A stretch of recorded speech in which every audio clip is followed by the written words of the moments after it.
El Mediocentro con Alan Krastoviak.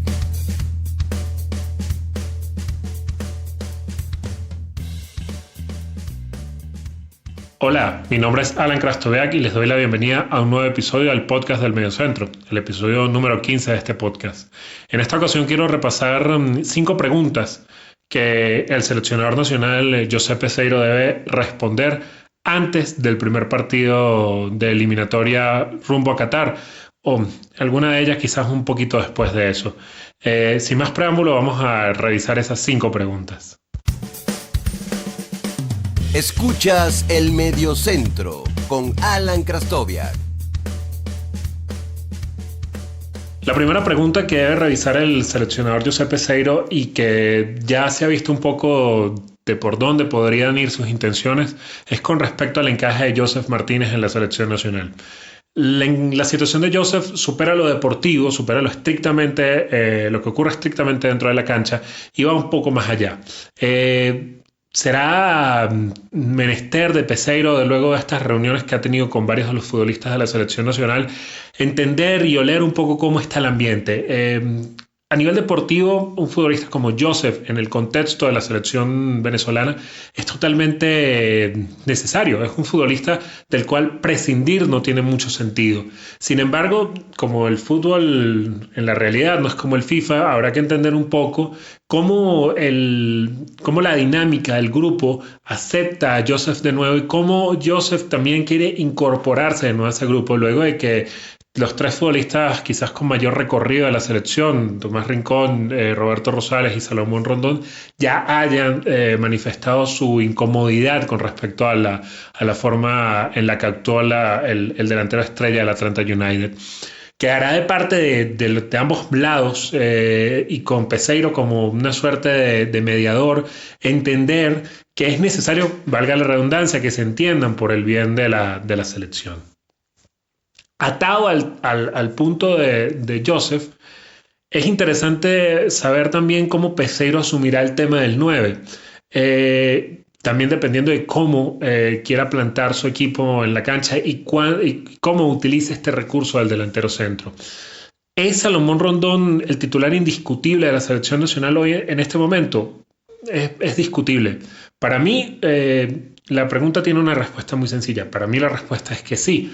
Pero muchos podrían alegar que debido al retraso que sufre la Liga China para arrancar debido al coronavirus, podrían haber otras opciones sobre la mesa que también sean muy atractivas para cubrir este puesto. Incluso el mismo Josef, de quien obviamente es notorio que su intención es también ocupar esa posición en la selección nacional luego de hacerlo con tanto éxito en el equipo de la ciudad de Atlanta. Habrá que observar cómo Peseiro maneja también, sin tener bancos de pruebas que son muy importantes, esta situación y las jerarquías que hay dentro de la selección nacional, teniendo en cuenta que Salomón Rondón es probablemente uno de los futbolistas más importantes dentro de ese vestuario.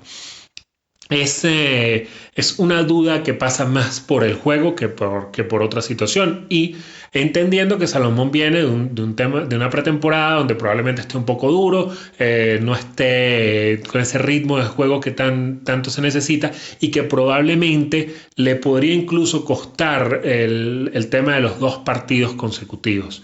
Tendrá que hilar muy fino el seleccionador nacional allí para poder hacer un balance entre ese respeto de jerarquías y lo que sería los resultados a nivel de la cancha. Y también en esta misma línea, entender quiénes pueden ser los centrales de la selección. También entendiendo que hay un tema allí en la defensa donde hay un puesto que tiene una incógnita no de hoy, no de ayer, sino de hace mucho tiempo y probablemente así mirando hacia el futuro. Comprender cuáles serían esos centrales que mejor se ajusten a la idea de Peseiro, entendiendo que el biotipo de central o el tipo de central que tiene la selección nacional es muy similar en todas sus opciones, es lo que lo llevará a decantarse por una u otra opción. La elección de esos centrales nos dirá, entendiendo que muchas veces es el mediocentro el que te dice cómo el equipo va a jugar, pero que en este caso eso está bastante claro de qué tipo de juego busca la selección en esa posición. Son los centrales los que te van a decir si el equipo va a ser uno que busque replegarse, trabajar con un bloque bajo, o si va a tratar, teniendo en cuenta la capacidad ofensiva de sus futbolistas, de tratar de subir un poco más la línea defensiva. Escuchas El Mediocentro con Alan Krastoviak.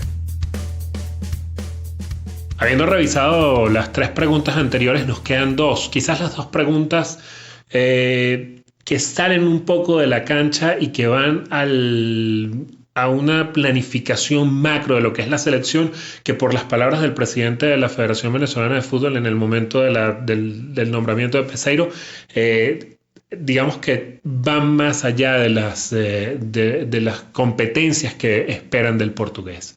El primer punto es el tema del lateral izquierdo. ¿Qué hacer con el lateral izquierdo? Una de las opciones ha sido mover a Roberto Rosales a la izquierda y poner a Ronald Hernández en la derecha, pero estás moviendo a uno de tus mejores jugadores de posición sin poder disfrutar de todas las bondades que te da un futbolista en su posición natural. Le estás volteando la cancha a uno de los mejores jugadores que tienes, sin que eso necesariamente sea, como por ejemplo puede ser en el caso de un extremo, algo que pueda aprovechar. Entender que más allá de que en la eliminatoria haya un nombre para poder cubrir esa posición en los primeros encuentros, es necesario hacer una inversión en la posición a largo plazo. Es clave. ¿Por qué? Porque la selección no puede seguir colocando parches en una posición para tratar de cubrir un problema. Imagínense, desde Gabriel Sicero no hay un dueño claro de esa posición. Tenemos de alguna forma una buena cantidad de laterales derechos, Roberto Rosales, Ronald Hernández, incluso Alexander González, que desapareció de la órbita de la selección, pero que está allí, que ocupa esa posición. Pero por la izquierda no vemos ningún jugador que claramente pueda equiparar el nivel del resto de la selección. Esto es un tema que va más allá de la cancha, es un tema de planificación que tarde o temprano la Federación Venezolana de Fútbol tendrá que acometer. Y teniendo en cuenta esa misma planificación, la gran pregunta luego de esos 2 primeros partidos de eliminatoria es qué hacer con la Copa América. En mi concepto, los seleccionadores nacionales han equivocado la forma de asumir la Copa América, porque lo han asumido de una forma competitiva y no de un banco de pruebas. Lo hizo San Vicente, lo hizo Farías, lo hizo el propio Dudamel. No invirtieron en hacer pruebas en un ambiente competitivo de alto nivel.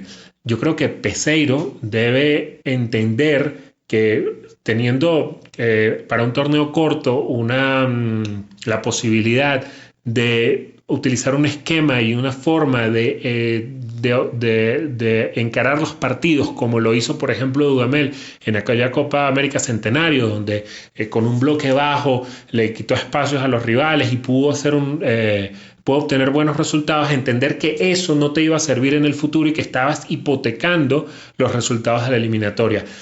Para Peseiro tiene que ser el objetivo más claro la eliminatoria, y entender que esos partidos de Copa América, sean 3, sean 4, si logras pasar de grupo, sean un banco de pruebas que te pueda servir para utilizar lo que probaste allí en la eliminatoria, donde realmente es donde estás buscando un objetivo.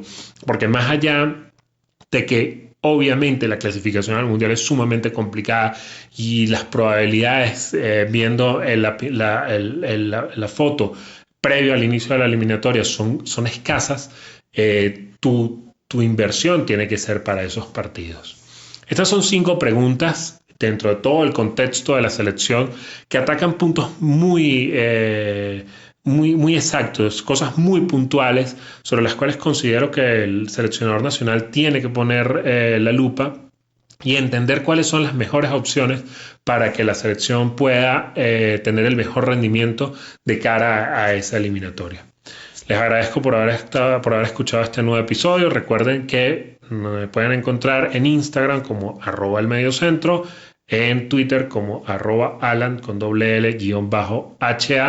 y pueden encontrar el podcast en todas las plataformas de podcast, Spotify, y también pueden encontrarlo en el canal de YouTube, que es precisamente El Mediocentro. Les agradezco mucho por haber escuchado y los espero en una próxima oportunidad.